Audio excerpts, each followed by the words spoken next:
खेल के मैदान में धक्का मुक्की और नोक-झोंक की घटनाएं होती रहती है। खेल में तो यह सब चलता ही है। जिन दिनों हम खेला करते हैं उन दिनों में यह सब चलता था। सन 1933 की बात है। उन दिनों में मैं पंजाब रेजिमेंट की ओर से खेला करता था। एक दिन पंजाब रेजिमेंट और सिपर्स एंड माइनर्स टीम के बीच मुकाबला हो रहा था। माइनर्स टीम के खिलाड़ी मुझसे गेंद छीनने की कोशिश करते, लेकिन उनकी हर कोशिश बेकार हो जाती। इतने में एक खिलाड़ी ने गुस्से में आकर हॉकी स्टिक मेरे सिर पर मार दी। मुझे मैदान से बाहर ले जाया गया।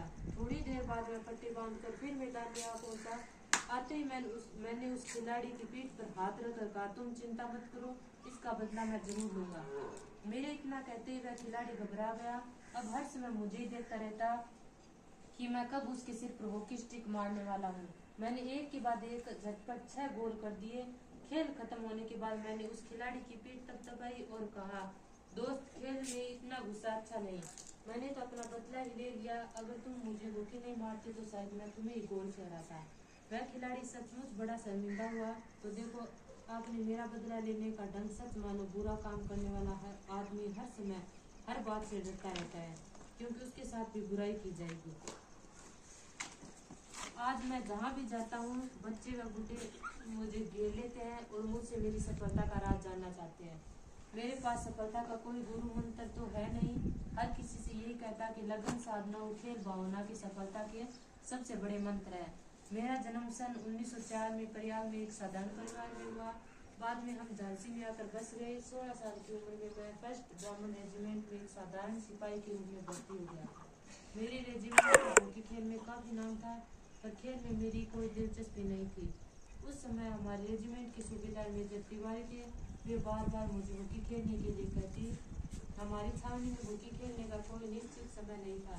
सैनिक जब चाहे मैदान में पहुंच जाते और अभ्यास शुरू कर देते। उस समय तक एक नौसिखिया खिलाड़ी था। जैसे जैसे मैं खेल में निखार आता गया, वैसे वैसे मुझे तरक्की मिलती गई।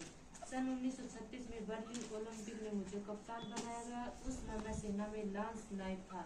बर्लिन ओलंपिक में लोग मेरे हॉकी खेलने के ढंग से इतने प्रभावित थे कि उन्होंने मुझे हॉकी का जादूगर कहना शुरू कर दिया। इसका यह मतलब नहीं कि सारे गोल मैं ही करता था।